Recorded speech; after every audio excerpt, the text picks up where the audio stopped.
அந்த படத்த ரிப்பீட்டடா பார்த்தாங்க. மச்சான் நீ மெய்யாலுமே பிச்சைக்காரன் தான்டா அடி வாங்கிடணும். அப்படியா பலவுக்கு சாப்பாடு போடலாம். அதான் இந்த வலி வலிக்குதுடான்னு. எல்லோரும் என் போகணும். ஒருவர் மட்டும் போய் சாப்பிட்டுட்டு மற்றவங்களுக்கு பார்சல் கட்டி கொண்டு வரும். இன்னும் பார்சல் செலவு மிச்சம் தானே. சபாஸ் அந்த மான் சபாஸ் வீட்டை முடிச்சுட்டேன்னு வச்சுக்கா. எங்கேயாவது உத்தரோட 1000 பேர் கால விட்டுவாங்க.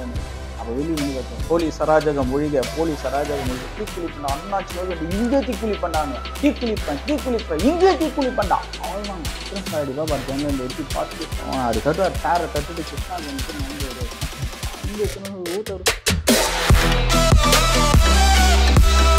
சாரே கூட பார்த்துட்டு நல்ல ஒரு பண்ண யார் பார்த்தாரு. என்ன சார் இல்லை யார் நல்லா பண்ணுறீங்க பரவாயில்ல. நான் இவ்வளோ பண்ணாலும் டைலாக் இருந்தாலும் நான் அடிஷ்னல் பண்ணியிருக்கணும். இம்ப்ரவைஸ் பண்ணாலும் பண்ணுறீங்க நீங்கள். அந்த விஷயம்லாம் பெரிய விஷயம். இந்த படம் வந்து எனக்கு யதார்த்தமாக அப்படி தான் போனேன். டேரக்டர் சார் பார்த்தாரு. பார்த்தோன்னே என்னை செலக்ட் பண்ணி ஆர்டிஸ்ட் வந்து கூப்பிட்டு போனார். நீங்கள் உங்கள் உருவம் தேவைப்படுதுங்க. உங்கள் ஃபேஸு உருவம் ஏர் நெத்தி நட வாக்கு இதெல்லாம் நல்லாயிருக்கு. இது வந்து ஒரு உருவம் தேவைப்படுது, இந்த கேரக்டர் தேவைப்படுதுன்னு நான் பெரிய காமெடி கேரக்டர் பொழுது நான் காமெடியாக தான் பண்ணிட்டு வரோம். படம் பார்த்து ஏதோ சொல்கிறாரு பொழுது அப்படின்னு நினச்சா இல்லை ஒரு குழந்தை அதுக்கு அப்படியே எனக்கு ஒரு மாதிரி ஆகி. பொதுவாக வந்து நடிகர்கள் வந்து அந்த கதையை வாங்கி உள்வாங்கி அதே மாதிரி மாறுவாங்க, நடிப்பாங்க. அதில் சித்தார்த்த அப்படி பண்ணியிருக்காரு. பட் அவங்க வந்து மற்றவங்ககிட்ட பழகிற விதம் இருக்குது பார்த்தீங்களா. கூட நடிக்கிற ஆர்டிஸ்ட் கூட பழகிற விதம் அது சிலவங்க வந்து ஒரு தலைக்கணத்தில் இருப்பாங்க. ஆனால் வெளியே அந்த மாதிரி அவருடைய ஒரு நேம் அடிபடுது. சித்தார்த்தனா கொஞ்சம் ஹெட்வெயிட் பிடிச்சவர் அப்படிங்கிற மாதிரி ஒரு இமேஜ் இருக்குது. ஏன்னா நீங்கள் கூட இருந்திருக்கீங்க, அதனால் உங்கள்கிட்ட கேட்கும். சார் அப்படியெல்லாம் இல்லை சார் அதனால் நல்லா பேசுவார் சார். ஷார்ட் முடிச்சுட்டு வந்தால் சார் எப்படி சார் நான் பார்த்தவங்க சொன்னால் நல்லா பண்ணியிருக்கீங்க அவ்வளோ அப்ரிசியேஷன் பண்ணுவார். இந்த பிச்சைக்காரன் படத்தில் வந்து உங்கள் காமெடி ரொம்ப சூப்பராக இருக்கும். இந்த பிச்சைக்காரன் அடிவாங்க அடி சொல்லாதடா சத்தியம் பண்ணிட்டான்னு பார் வரைக்கும் போவீங்க. ஆமாம், அதெல்லாம் ஒரு சிறப்பான ஒரு காமெடியை ரசிக்கும்படியாக இருக்கும். அப்படியே மக்கள் மனத்தில் வந்து ஒரு நகைச்சுவை நடிகராக மனசில் பதிஞ்சிட்டீங்க. பட் இந்த படத்தில் வந்து நீங்கள் ஒரு கொடூரமான வில்லனாக வரீங்க. இப்போ நீங்கள் வெளியே போகும்போது மக்கள் மத்தியில் உங்களுடைய எப்படி பார்க்குறாங்க உங்களுக்கு? அது பயங்கரம் சார். அதான் ஃபஸ்ட்டு ஸ்டார்டிங் படம் வந்து உடனே போன ஒன்று அப்படியே மறைப்பாங்க. எப்படி நீங்கள் அப்படியே பண்ணுவீங்க? ஒரு குழந்தைய போய் சார் அவ்வளோ இது மாதிரிலாம் பண்ணுறாங்க சார் தப்பு எல்லாம் எங்க நடிப்புங்க. ஒரு அவர்ஷனுங்க, ஒரு அவேர்னஸ் கொடுக்கணுங்க.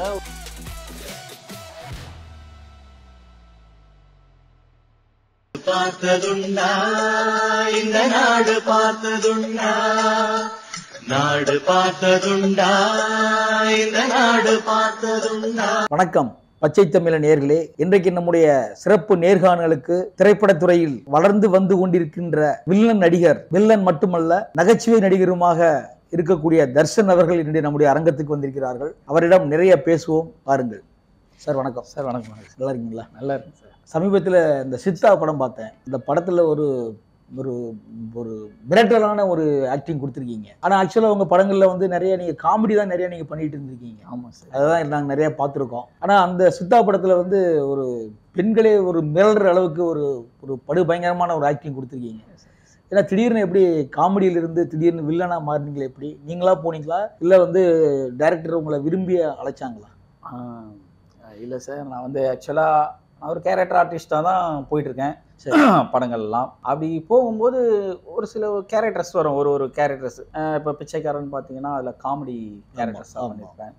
அப்புறம் குலு பண்ணிங்கன்னா அதுவும் சந்தானம் சார் கூட ஒரு காமெடியான ஒரு ரோல்ஸ் தான். மரியம் ஜாஸ்னா நாங்கள்லாம் ஒரு டீமாக ஒரு இலங்கை தமிழ் பேசி காமெடியாக பண்ணியிருப்போம். அப்புறம் யாதும் ஊரே யாவரும் கேளுன்ட்டு விஜய் சேதுபதி சார் படம். அதில் விவேக் சார் வந்து சர்ச் ஃபாதராக இருப்பார். நான் வந்து அவரோட அசிஸ்டன்ட் கோயில் பிள்ளை கேரக்டர், அடைக்கலம்னு ஒரு கேரக்டர். ஸோ காமெடியாக தான் இருக்கும், ஹியூமராக நல்லா என்ஜாயாக இருக்கும். ரசிப்பர் விவேக் சாரே கூட பார்த்துட்டு நல்ல ஒரு பண்ண அஷன் யார் நீங்கள் அப்படின்னு பார்த்தாரு. என்ன சார் இல்லை யார் நல்லா பண்ணுறீங்க பரவாயில்ல. நான் இவ்வளோ பண்ணாலும் டைலாக் இருந்தாலும் நான் அடிஷ்னல் பண்ணி இது பண்ணாலும் இம்ப்ரவைஸ் பண்ணாலும் பண்ணுறீங்க நீங்கள். அந்த விஷயம்லாம் பெரிய விஷயம் அது அப்படின்னு. அதனால தான் கேட்டேன் சார். இந்த மாதிரி படங்கள் இவ்வளோ வருஷமாக இருக்குது சார். ஓகே பிச்சைக்காரன்லாம் பண்ணால் நல்ல படம் சரி பண்ணுங்கள், நல்லா பண்ணுறீங்க சார். நிறைய வளர்கிறது ரொம்ப கஷ்டமாக இருக்குது சார், ஸ்ட்ரகிளாக இருக்குது போகிறது வரதெல்லாம். முயற்சி பண்ணாலும் இல்லைங்க நீங்கள் முயற்சி பண்ணுங்கள், நல்லா பண்ணுறீங்க, பயப்படாதீங்க, ஃபஸ்ட்டு நல்லா கரெக்டாக இருங்க. உங்களுக்கான ஒரு நேரம் வரும்போது தான், ஒரு கேரக்டர் அமையும் போது தான் உங்களுக்கான ஒரு அங்கீகாரம் கிடைக்கும். அந்த டைம் வரும், அது வர வரைக்கும் எல்லாருமே கொஞ்சம் வெயிட் பண்ணி தான் போகணும். பயப்படாதீங்க, நல்லா பண்ணுறீங்க, இந்த அளவுக்கு பண்ணுறது பெரிய விஷயம், நீங்கள் வரும் ஒரு வாய்ப்பு வரும், ஒரு இயக்குனர் வருவார் உங்களுக்கு, அந்த மாதிரி ஒரு அடையாளம் காட்டும்போது அது வந்து அப்படியே கொடுப்பாங்க அடுத்த இயக்குனர், ஒரு நம்பிக்கை தான் அப்படின்னு சொல்லியிருந்து. ஆனால் இந்த படம் வந்து எனக்கு யதார்த்தமாக அப்படி தான் போனேன். சரி. டைரக்டர் சார் பார்த்தாரு, பார்த்தோன்னே என்னை செலக்ட் பண்ணி நீங்கள் ஆர்டிஸ்ட் தானே கூப்பிட்டு போனார். நீங்கள் உங்கள் உருவம் தேவைப்படுதுங்க, உங்கள் ஃபேஸு, உருவம், ஏர் நெத்தி, நட, வாக்கு இதெல்லாம் நல்லா இருக்குது, இது வந்து ஒரு உருவம் தேவைப்படுது, இந்த கேரக்டருக்கு தேவைப்படுதுன்னு. நானும் பெரிய காமெடி கேரக்டர் பொழுது, ஏன்னா காமெடியாக தான் பண்ணிட்டு வரோம், படம் பார்த்து ஏதோ சொல்கிறாரு பொழுது அப்படின்னு நினச்சா, அப்படி இல்லை, ஒரு குழந்தை அது கூட அப்படியே எனக்கு ஒரு மாதிரி ஆடி பக்குன்னு சத்தியமாக பீட். ஏன் சார் வருது வாய்ப்பு, இவ்வளோ கேட்குறாங்க, உருவம் வேணும், இது வேணும், வாக்கு இதெல்லாம் பிடிச்சிருக்கேன் இப்படி சொல்கிறார் ஒரு டேரக்டர் சொல்கிறது அபூர்வம். நான் அவங்க மைண்டில் ஒரு கேரக்டர் வச்சுருப்பாங்க, அது உங்களுக்கு செட் ஆகுது, அது செட் ஆகுது, அவர் கேட்ச் பண்ணிட்டாரு எனக்கு. ஆனால் இந்த மாதிரி குழந்தைனவுன்னா என்னன்னா இப்படி வருது கேரக்டரு, நம்ம நல்ல ஒரு காமெடியாக போய் அப்படி போகலான்னு போனோம், இல்லை கேரக்டராக பண்ணி போனோம்னா இப்படி ஒரு நெகட்டிவான கேரக்டரும் பயங்கர நெகட்டிவ். சரி என்ன பண்ணுறது, டேரக்டர் சொல்கிறாரு பண்ணுங்க, பயப்படாதீங்க, வக்கரம் இல்லாமல் அது ஷேடாக கூட நம்ம எதுவுமே இல்லாமல் பண்ணுவோம், ஏன்னா எல்லாரும் இதே இந்த கண்டென்ட் எடுத்து பண்ணுறாங்க கண்டிப்பாக, ஆனால் அது எதுவும் பாதிக்காமல் நம்ம ஒரு படம் பண்ணுவோம். இப்போ கரண்ட் டாபிக் அப்படி தான் போயிட்டு இருக்கு. ஆமாம் சார், கரெக்டாக நிறைய படங்கள் வந்து அந்த படத்தை படத்துலையும் இல்லை சமூகத்திலையும் இப்போ அப்படி தான் நடந்துட்டு இருக்கு. ஆமாம், அந்த உண்மை கதை தழுவி தான் சார், உண்மை சம்பவத்தை தழுவி தான். ஸோ இது வந்து வேர்ல்டு வைடு கண்டென்ட் கண்டிப்பாக. நம்ம சென்னையோ ஏதோ பெங்களூரோ இல்லை நம்ம ஸ்டேட் அதர் ஸ்டேட்லாம் இல்லை, ஆந்திரா, கர்நாடகா, கேரளா அப்படின்னு இல்லை, வேர்ல்டு வைடு இந்த பாலியல் வன்கொடுமை இருக்குது. ஸோ இதுக்கான விஷயத்தை தான் எடுக்கிறேன்னு சொன்னார். ஆனால் சார் எப்படி டைரக்டர் எஸ்.யு. அருண்குமார் சார் சத்தியமாக சொல்கிறேன், அவர் எனக்கு எப்படி சொன்னாரோ அப்படியே எடுத்தார் சார் படம்.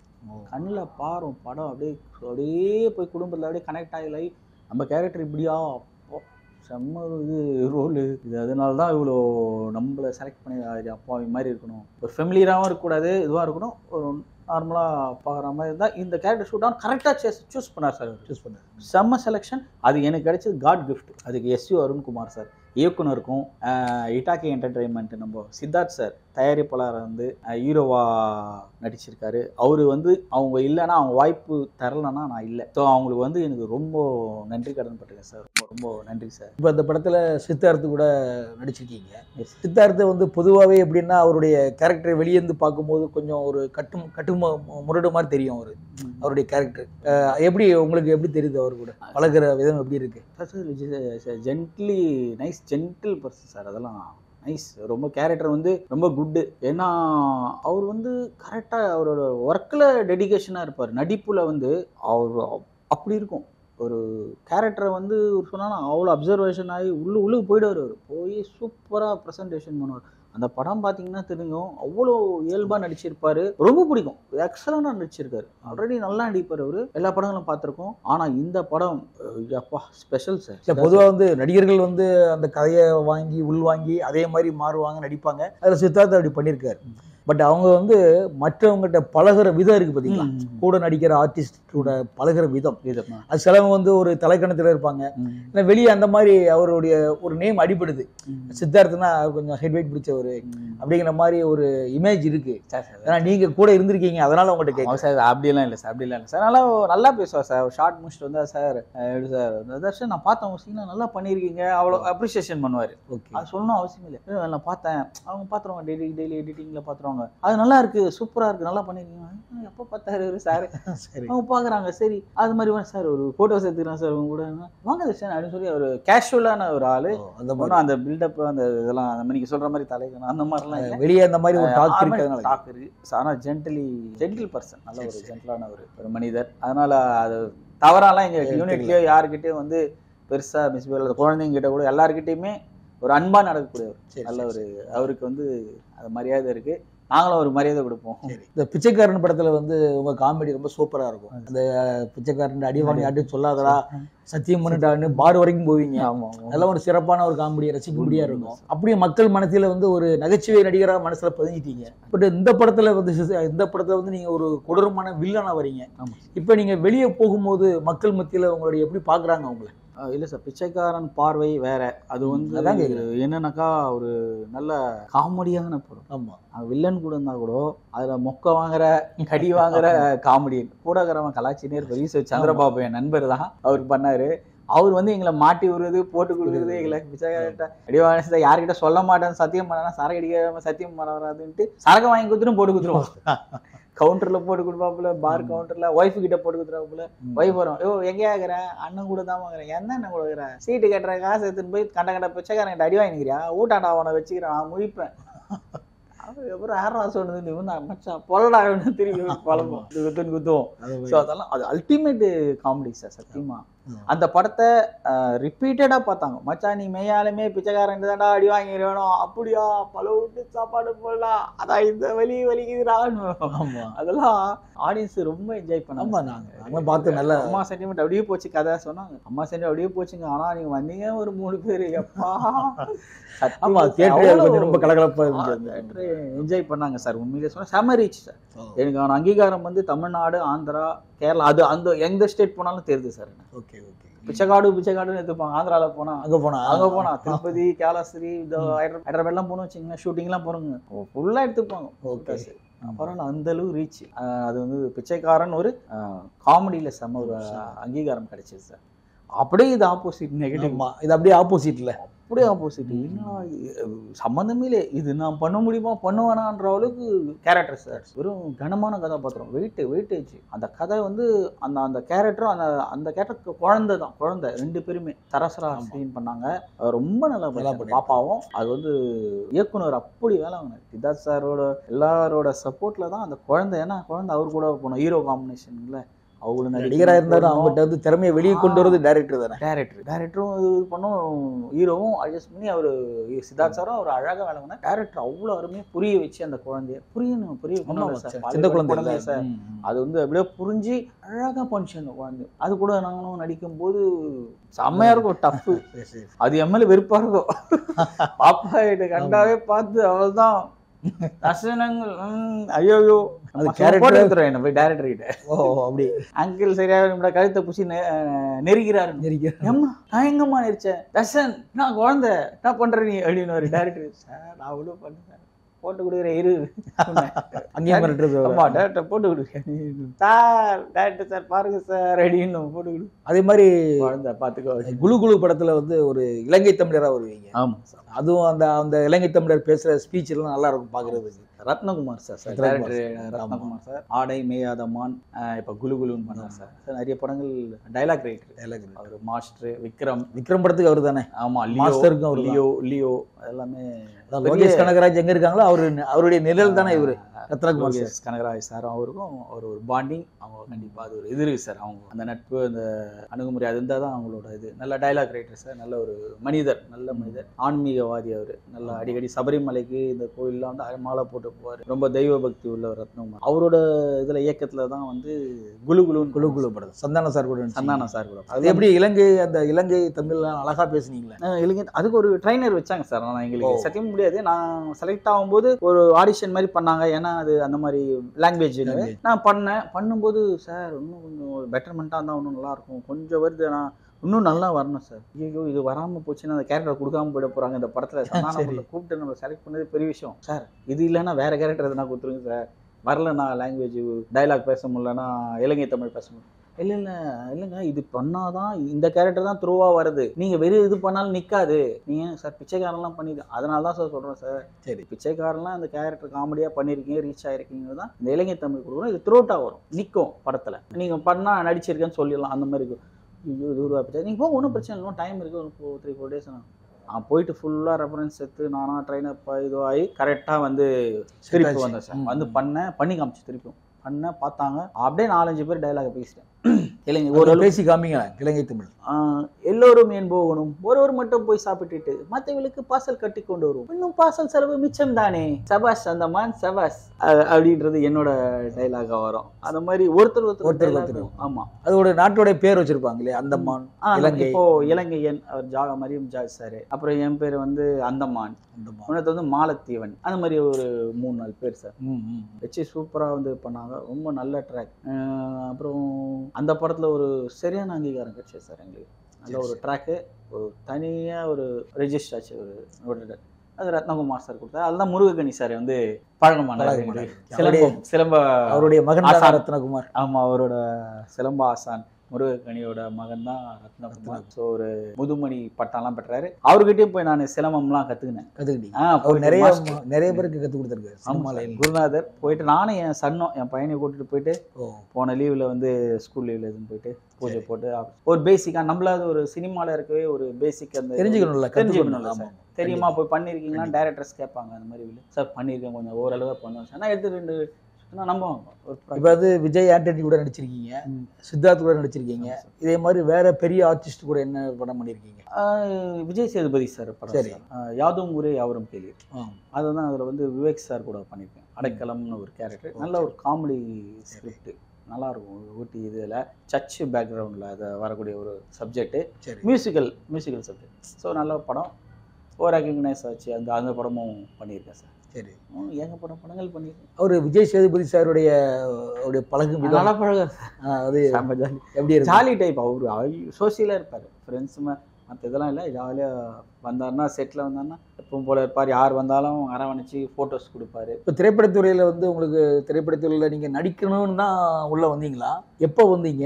எப்படி உங்களுக்கு சினிமா மேலே இவ்வளோ மோகம் வந்துச்சு உங்களுக்கு? எனக்கு வந்து திரைப்படத்துறையில் வந்து ஃபஸ்ட்டு இந்த சன் டிவி இதெல்லாம் வந்து இல்லை சார், புதுசாக சேனல்ஸ் ஆரம்பித்து இது பண்ணாங்க. அப்போது ஆக்சுவலாக எனக்கு கால் அடிபட்டு சின்ன வயசில் கால் உடச்சிட்டு பைக் ஓட்டி ஆக்சிடென்ட் உட்காந்துட்டேன். இப்போ வந்து Sun TV, Raj, Vijay TV இதெல்லாம் வந்து பயங்கர ஃபேமஸாக போயிட்டு இருக்கு, வருது சேனல்ஸ். போனால் புது நடிகர்லாம் நடிக்கிறாங்க, வராங்க. ஆஹா, நல்ல விஷயமா இருக்கு. எவ்வளோ பெரியவங்களாம் யார் புதுசாக இருக்காங்க. அப்புறம் படங்களை தான் பார்ப்போம். சேனல்ஸ் இது நல்லா நம்மளும் நடிக்கலாம் பொழுது, இது ஒரு வாய்ப்பு இருக்கு பொழுது, இதில் நடிக்க சந்தர்ப்பம் அமையும், சான்சஸ் இருக்கு அப்படின்னு சொல்லிட்டு அப்புறம் ட்ரை பண்ணுறோம். படங்கள் போக ஆரம்பிக்கிறோம். அப்படியே ஒரு படமாக பண்ணி முதல் படம் சாமி தான் சார் எனக்கு மிகப்பெரிய அடையாளம். சின்ன சின்ன படங்கள் அப்படி பண்ணாலும் விக்ரம் சார் படத்தில் ஒரு ஹரிஷ் சார் வந்து என்ன ப்ராமினெண்ட்டாக தூக்கி ஒரு சீன் பண்ணாலும் வெயிட்டை தெரியும் நம்ம யாருன்றதை அடையாளப்படுத்துறதுக்கு சார். இது படங்கள் பண்ணாலும் இந்த படம் வந்து டயலாகோட இதோட ஒரு scene, hero combination scene. So என்ன கேரக்டர் பண்ணீங்க சாமியில்? அந்த போலீஸ் ஸ்டேஷன் முன்னால் கோட்டா சீனிவாசராவ் சார், இவர் பாலா சிங்கை அரெஸ்ட் பண்ணுவார். ஜண்டு பாம் வச்சு அங்கங்க பார்த்தியா சாமி இதாண்டா ஜண்டு பாம்னோன்னு சும்மா கொளுத்துருவார். அப்போ அரெஸ்ட் பண்ணுவார் இவரை. அதுக்கு அடுத்தது இவர் தியாகு வந்து விபச்சார கேஸில் அப்படி இருந்து அந்த லேடியை வச்சு அரெஸ்ட் பண்ணுவார். இப்போ 2 பேரும் அரெஸ்ட் பண்ணோன்னா கோட்டா சீனிவாசராவ் வந்து அவர் ஆளை வச்சு முடிகிறாள், ஃபோன்லேயே முடிகிறாள். இவங்க ஆளெல்லாம் தூக்கிட்டாங்கன்னா இவரே ஸ்டேஷன் வருவார். இல்லை சாமி என்ன எல்லாம் தட்டிட்ட முடிச்சுட்டேன்னு நினச்சிட்டியா, எனக்காக உசுரோட 1000 பேர் கால வெட்டுவான்லன்னு.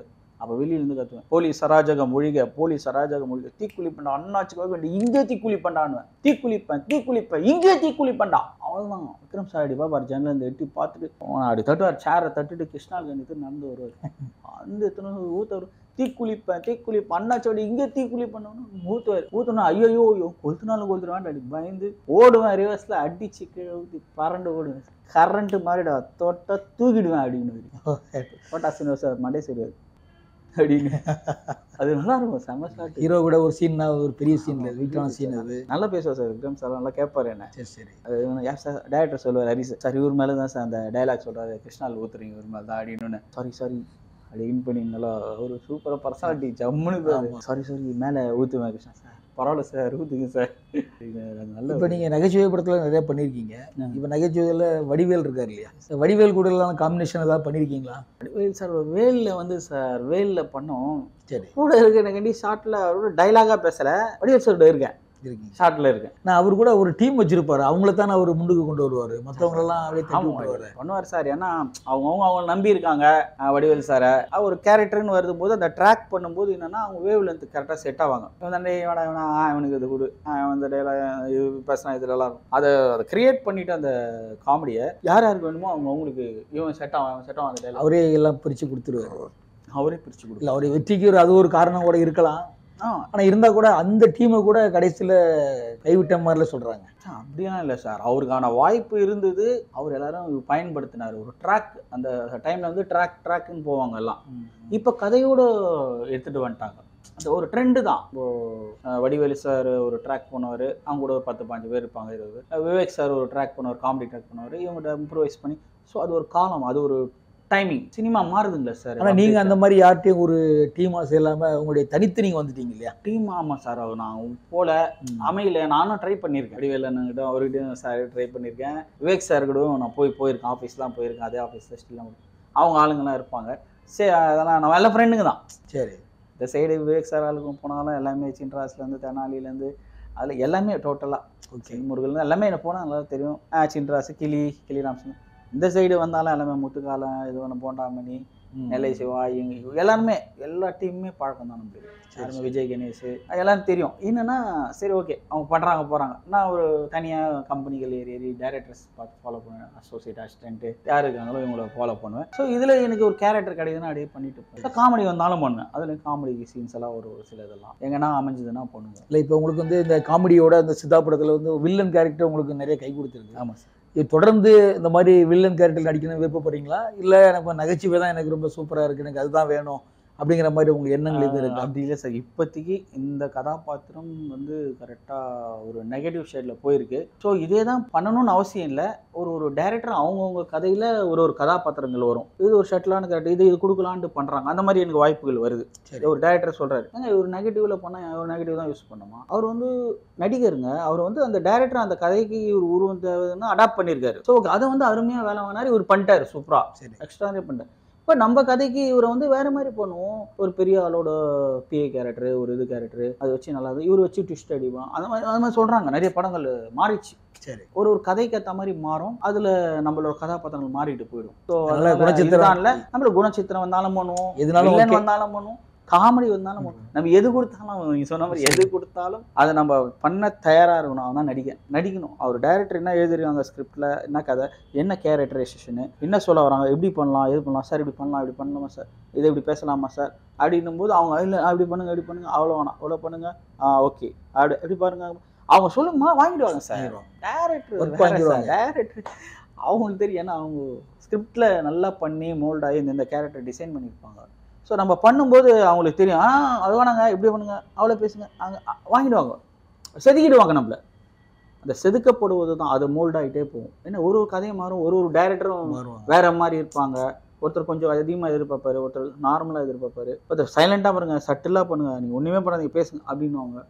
அது அவங்கவுங்களோட டேஸ்ட்டு, கதை, அவங்க என்ன ஃபீல் பண்ணாங்கன்றது கேரக்டரை பொறுத்து கொடுப்பாங்க. கேரக்டரை பொறுத்து அவங்களோட ஸ்டைலுக்கு ஏற்ற மாதிரி வாங்கிப்பாங்க. அவங்க அந்த கதைக்கு என்ன டிசைன் பண்ணி வச்சுக்கிறாங்களோ அவங்களுக்கு தெரியும். அது நம்மளை இன்ஜெக்ட் பண்ணி உள்ளே எடுத்துருவாங்க. இப்போ top most hero Vijay, Ajith அவங்கெல்லாம் இருக்காங்க இல்லையா? ஆமாம் சார். அவங்க கூட நடிக்கணும், அவங்க கூட நம்ம கொஞ்சம் ட்ராவல் பண்ணணும், அந்த மாதிரி எண்ணங்கள்லாம் உங்களுக்கு மைண்டில் இருக்குதா, இல்லை சந்திக்கக்கூடிய வாய்ப்பு உங்களுக்கு கிடைச்சிருக்கா? கண்டிப்பாக சார். அதெல்லாம் நல்லா வந்து ஒரு அருமையான ஒரு பெரிய நடிகர்கள். அவங்களாம் நல்லா வளர்ந்துருக்காங்க. எவ்வளோ கஷ்டப்பட்டு அந்த இடத்துக்கு வந்திருக்காங்கன்றது பெரிய விஷயம். கடவுள் இறைவன் அது இல்லாமல் முடியாது சார். மரம் அந்த இடத்துக்கு வரதுக்கே ஒரு பெரிய காட் கிஃப்ட். அருள், இறைவனோட அருள் வேணும் கண்டிப்பாக. அது இல்லாமல் நம்ம வந்து உள்ளே என்ட்ரு ஆக முடியாது சார். அவங்க அவ்வளோ தூரம் கஷ்டப்பட்டு போராடி இந்த இடத்துக்கு வந்திருக்காங்க. அவங்க கூடலாம் நம்ம பெரிய இடம் பண்ணோன்னா ரொம்ப ஒரு தெரியும் சார். நல்ல ஒரு அடையாளம் கிடைக்கும் நமக்கு, இன்னும் ஒரு அங்கீகாரம். ஆடியன்ஸோட ரேஞ்ச் இருக்குல்ல சார், இவ்வளோ பார்ப்பாங்க. அஜித் வேஷெல்லாம் வந்து அடிச்சுப்பாங்க கவுண்டரை. கண்டிப்பாக புதுமுக படம் எல்லாத்துக்கும் ஒரு ஆசை இருக்கும்ல. ஆமாம், புதுமுக படங்கள் எடுக்கும்போது ரொம்ப வியாபாரம் பண்ணி அவங்க இவ்வளோ நடிச்சிருக்காங்கன்னா அதை பப்ளிசிட்டி பண்ணி போஸ்டர் பண்ணி யூடியூப்லாம் ட்ரெண்டிங் ஆகி அதை எடுத்துன்னு வந்து ஒரு நல்ல கதையாக இருந்தால் கூட சொல்ல வரேன் சார். நல்ல கதையை கூட நல்லா இருக்கும் படம், நல்ல கதை பார்த்தாகும். ஆனால் அதை போய் சென்றடைஞ்சு மக்கள்கிட்ட சேர்த்து மக்கள் உள்ளே வந்து பார்க்கறதுக்குள்ள பெரிய பாடாகுது. ஆனால் உள்ளே வந்துட்டாங்க வச்சுங்களேன், சூப்பர் படம் என்ன அதுன்ட்டு அதோட ரீச் வேற மாதிரி போகணும். அது மாதிரி பெரிய ஹீரோக்கள் படம்லாம் தானாக வந்துடும், ஈஸியாக பார்த்துருவோம். சூப்பர் ஸ்டார் படம், இப்போது அஜித் சார் படம், விஜய் சார் படம், கமல் சார் படம், இந்த மாதிரி பெரிய ஆர்டிஸ்ட் படங்கள் வந்துட்டாவே அது தானாக ரீச் ஆகிடும். பல கோடி பேர் ஒரு 1 or 2 வீக்ஸில் வந்து இப்போ பார்த்துருவாங்க. கம்பல்சரி ஃபேமிலியாக போவாங்க, கும்பலும் ஃப்ரெண்ட்ஸாக போவாங்க எல்லாம். அப்போனா அதோட ரிஜிஸ்டர் வந்து ரீச் வந்து அதிகமாக வியூஸ் நம்மளை பார்த்துருப்பாங்க. ஸோ அதில் நல்ல கதாபாத்திரங்கள் நம்மளை அமையும் போது யாருக்கு அமையுதோ அவங்க வந்து அவங்க கூட பூவோடு சேர்ந்து நாரும் மணப்பது போல் அந்த இயக்குனர் கொடுக்குறது தான் அந்த ஹீரோ காம்பினேஷன்லாம் கிடைச்சுன்னா அவங்களுக்கு வாய்ப்புலாம் அவங்க கூட நடிக்கணும் சார். அதான் நடிக்கிற ஆசை. அது உண்மை யாராவது எல்லாருக்கும் இருக்கக்கூடிய ஆசை தான். வெற்றி படத்தோட மிகப்பெரிய வெற்றி பட ஹீரோக்களும் ஹீரோயினிகளும் அதே மாதிரி இயக்குநர்களும் அவங்களெல்லாம் இயக்குநர்கள் நினச்சாதான் அந்த இடத்துக்கு போக முடியும். இயக்குநர்கள் தான் சார். இப்போ சித்தார்த் படத்தில் வந்து நீங்கள் ஒரு ஆக்ரோஷமான வில்லனாக நடிச்சிங்க இல்லையா? ஆமாம் ஆமாம் சார். இப்போ நீங்கள் அப்போ முடிச்சுட்டு வெளியே போகும்போது வந்து மக்கள், அதாவது குறிப்பாக பெண்கள், அது உங்களை எப்படி அவங்க பார்க்குறாங்க? ஐயோ எப்போ பயங்கரம் சார். அதான் ஃபஸ்ட்டு ஸ்டார்டிங் படம் வந்த உடனே போன உடனே அப்படியே முறைப்பாங்க. யார் சார் நீங்கள்? எப்படி நீங்கள் அப்படிலாம் பண்ணுவீங்க? ஒரு குழந்தைய போய் சார் அவ்வளோதான், இந்த மாதிரிலாம் பண்ணுறாதீங்க சார், தப்பு எல்லாம் எங்க நடிப்புங்க ஒரு அவர்ஷனுங்க, ஒரு அவேர்னஸ் கொடுக்கணுங்க. ஒரு டைரக்டர் கேட்குறாரு, நான் ஒரு நடிகன் வாய்ப்பு தேடி போகிறேன், ஒரு ஒரு கதாபாத்திரம் எனக்கு கிடைக்குதுன்னு நினச்சிட்டு போகிறேன். அதில் இந்த மாதிரி கதாபாத்திரம் சொன்னாங்க, எனக்கே பயம்தான். பக்கு பக்கு ஐயோ என்னடா இதுவாகிட்டுமே அப்படின்ட்டு. ஆனால் அதை நம்பி என்ன அவ்வளோ பெரிய கேரக்டரை நான் நம்பி கொடுத்தாரு. அதை நான் எப்படி பண்ணணுன்ற இதுதானே இருந்தது. கண்டி அந்த கேரக்டரை ஒழுங்காக பண்ணணும், டேரக்டர் என்ன அதை எதிர்பார்க்குறாரோ அதை நான் பூர்த்தி பண்ணுன்றதுல தான் என் கவனம் இருக்குமே கண்டி. மற்றபடி எனக்கு இது மோசமான கேரக்டரு அப்படின்ற எண்ணமே எனக்கு அதுக்கப்புறம் கமிட் ஆகிற வரைக்கும் தான். அதை கமிட் ஆகிட்டுன்னா நம்ம அந்த விஷயம் முடிவு பண்ணிட்டோன்னா அவ்வளோதான் சார். கேரக்டர் அது அந்த கேரக்டர் உள்ள போயிடணும். அவர் டேரக்டர் என்ன எதிர்பார்க்குறாரு அதான். அவரு தான் தெய்வம், அவர் தான் கடவுள். அவர் உருவாக்கின இதுக்கு ஹிஸ்டரிக்கு நம்ம அதை உருவத்தை எடுத்துட்டு போகணும், அந்த உயிர் கொடுக்கணும். அதை அவர் தான் வாங்குவார் மிருகத்தை. அப்படி அப்படி அப்படி அப்படின்னும் போது ஏன்னா அந்த கேரக்டர் யாரும் பெருசாக எனக்கு பண்ணல, எடுக்கவும் முடியல. சொல்லிட்டார் டேரக்டர் தர்ஷன், இந்த கேரக்டரை நீ போயிட்டு அங்கே பார்க்குறேன் இங்கே பாரு இல்லைன்னா ரிசம்பிள் எடுக்க முடியாது. நான் ஒரு டிசைன் பண்ணிட்டேன், நான் சொல்கிறேன் அப்படியே வாங்க பண்ண இப்படி பண்ண அப்படி பண்ணு இப்படி பண்ணு அப்படியே தான் ஓகே பேசு, ஏன் தலையாட்டுற கையாட்டுறேன் அப்படியே பேசு அப்படியே ஓகே டேக் ஓகே அப்படி 1 2 3 டேக் ஓகே போட்டாலும் விட மாட்டார். திருப்பி இன்னும் பெட்டர்மெண்ட் உள்ளே வாங்க முடியுமா, அந்த 1 more அப்படியே வாங்குவார் சார். உள்ள வாங்கி எடுப்பார். அதான டேரக்டர். ஆமாம் அதான் டேரக்டர் நினச்சிட்டாங்க சார். அவங்க டேரக்டர் நினச்சிட்டாங்கன்னா எந்த டேரக்டர் அதை சித்தார்த் சார் படத்தில் எனக்கு எஸ் அரண்குமார் சார் செதுக்கிட்டார் என்ன என் கேரக்டர் எல்லாரையும் செதுக்கினார். அதையும் நான் சொல்லணும், நான் பார்க்குறேங்க எல்லாரையுமே யார் என்ன மீட்டரில் வாங்கணுமோ அவர் அப்படி செஞ்சார். என்ன பயங்கர மெனக்கட்டார் எனக்கு. ஏன்னா முக்கியமான ஒரு கண்டிப்பாக வாங்கி ஆகணும், அப்படியே வாங்குவோம். நான் சொல்ல அப்படியே வாங்கி பண்ணேன். அதுக்கான ரிசல்ட் வந்துருக்குன்னு நினைக்கிறேன். ஆக்சுவலாக இது ஒரு பெரிய கேரக்டர் இல்லையா உங்களுக்கு? எனக்கு பெரிய கேரக்டர் தான் அது. ஆமாம், பெண்கள் வெளியே நீங்கள் போகும்போது பப்ளிக்கில் பெண்கள் இப்படி ஒரு மாதிரி உங்களை ஒரு வில்லன் மாதிரி பண்ணி ஒரிஜினலாக பார்க்குறாங்களே. தேட்டர்லாம் பார்த்துட்டு வருவோம்ல, வெள்ளவர் சார் வந்தாலும் வெள்ளவர் சொல் டேய் அம்மா இந்த வாட்டர் கேன் எடுத்து குத்துமா, பாட்டில் குத்துமான்றான் வயிற்றுல. பையன் சின்ன பையன் குத்துமா அதில் வயிற்றுலன்றான். ஏன்னா உணர்த்த காவி ஷர்ட்டெல்லாம் போட்டு போனேன். அந்த வேட்டி எதுனா பச்சை வேட்டியும் மேலே ஷர்ட்டு கதர் ஷர்ட் மாதிரி பட்டை கொட்டை. எதுக்கு நீ பட்டை உனிதியா கொட்டை கழுத்தில் கொட்டை காவி வேட்டி பச்சை வேட்டி? அப்போ என்ன சொல்ல வர நீ? அப்போ ஆன்மீகத்துலாம் அயோக்கியன்னு சொல்ல வரியா அப்படின்ட்டாங்க. எனக்கு ஒன்றுமே இப்போ பப்ளிக்கில் தேட்டரில் ரிவ்யூ போயிருக்கும். ஐயோ சார் அது கதை சார், கதாபாத்திரம் அதில் அவன் அப்படி இருக்கான் சார், அந்த ஊருக்கு ஏற்ற மாதிரி மாறி வாழ்கிறான் சார் பழனியில். அப்போ தான் சார் அந்த நம்புவாங்க எல்லாரும். இவன் போய் கட்டவனா நம்ப மாட்டாங்க, நல்லவன் நம்புவாங்க. அதுக்காக அவன் அந்த மாறு வேஷத்தில் இருக்கான் சார் சொன்னதான். அப்படி கூட இருந்தா டேரக்டர் அப்படிலாம் எடுக்க சொல்லுங்க அப்படின்ட்டு டேரக்டர் சொன்னார் பண்ண. டேரக்டர் அப்படி பட்டவாடா சொல்லுங்க. ஐயோ இதுனா அம்மா போச்சு நம்ம மாட்டி விட்டுறோம். சரி சார், நம்ம நேர்காணல ஒரு கடைசியாக ஒரு கேள்வி. இப்போ பொதுவாக திரைப்படத்துறைக்கு வர்றவங்க ஈஸியாக உள்ள நுழைஞ்சிட முடியாது. பல கஷ்டங்கள், எத்தனையோ பேர் பல கதைகளை சொல்லியிருக்கோம், கேள்விப்பட்டிருக்கோம், பார்த்துருக்கோம். நீங்கள் எப்படி உங்களுடைய முயற்சி எப்படி இருந்துச்சு? ஈஸியாக உள்ளே போயிட்டீங்களா, இல்லை உங்களுடைய போராட்டங்கள் எப்படி இருந்துச்சு? உள்ளே போனதுக்கு அப்புறம் சில அவமானங்கள் நிறைய சந்திச்சிருப்பீங்க, அதில் ஏதாவது ஒன்று சொல்லுங்க. சாமின்ற படம் பண்ணிட்டு நல்லா அடையாளம் போகிறேன், அதுக்கான அங்கீகாரம் இருக்கக்காண்டி வாய்ப்புகள் கிடைக்கிறது கஷ்டமாக இருக்குது. அந்த இடத்த தக்க வைக்கிறதுங்களே சின்னதாக தெரிஞ்சுட்ட ஒரு இது அட்லீஸ்ட் அந்த ஒரு சீன் 2 3 சீனாக போகணும், அடுத்த கட்டத்துக்கு போகிறோம்ல, அது ரொம்ப ரொம்ப ரொம்ப சிரமமாக இருக்குது கொடுக்குறது. இன்னொரு டேரக்டர்கிட்ட போய் வாய்ப்பு வாங்குறதெல்லாம் ரொம்ப சாதாரண விஷயமே கிடையாது. அது போக தான் தெரியுனா நம்ம போகிறோம், ட்ரை பண்ணுறோம், ஏன் என்ன நம்ம பண்ணியிருக்கோம், பண்ணுவோமே, பண்ண முடியுமே அப்படின்னும் போது அதையும் தாண்டி அப்படியே போகும்போது கிடைக்காது. வறுமை விரக்தி அது வருமானம் ரொம்ப கீழே இதுக்கு தான் எடுத்துகிட்டு போவோம் டிகிரிட்டாக. ஆனால் அதெல்லாம் சகிச்சுக்கின்னு நம்ம மேலும் நம்ம இது கிடைச்சிடும் போயிடலாம். நம்பிக்கை தான் சார் ரொம்ப முக்கியம். நம்பிக்கையோடு நம்ம பயணிக்கும் போது அடுத்த வாய்ப்புகள் வரும். அடுத்தடுத்து பார்க்கும்போது பரவாயில்ல ஏதோ பண்ணுறாரு, இவர் சொன்னால் செய்கிறாரு அப்படின்ற நம்பிக்கை வர அதிகமாக கிடைக்கும். அதெல்லாம் அப்படியே இம்ப்ரூவ் நம்மளுக்கு அனுபவங்கள் கிடைச்சிடும். அதுக்கு பல வருடங்கள் கடந்து வந்திருப்பீங்க. அதுக்கான அனுபவங்கள் கிடைக்க நம்ம கரெக்டாக ஒரு ஸ்டேஜில் நம்பி கொடுப்பாங்க. கடவுளே ஓப்பன் பண்ணுவார் கேட்டை, தெரியும் ஓரளவுக்கு ரெடி ஆகிட்டான் சப்போ அப்படின்னு சொல்லி யாருன்னா டேரக்டர் அடையாளம் காட்டுவார், அவரு கொடுப்பாங்க, நம்பி கொடுப்பாங்க. அது ஏன் எதுக்கு நடக்குதுன்னே தெரியாது சார். அதான் அது விதி. அது வந்துச்சுன்னா அதுக்கப்புறம் உங்களுக்கு ஒரு கேரக்டர் கொடுத்த பிறகு சில நேரங்களில் அதை தட்டி அடுத்தவங்களுக்கு கொடுக்க ஒரு வாய்ப்பு வரும். நிறைய சான்சஸ் அந்த மாதிரி நிறைய மிஸ் ஆயிடும். சொல்லி ப்ரோக்ராம் சொல்லி எல்லாம் இது பண்ணி காஸ்டியூம்லாம் அளவு எடுத்து டேட்டு கொடுத்து எல்லாமே அப்படியே கடைசி நேரத்தில் மாறிடும்.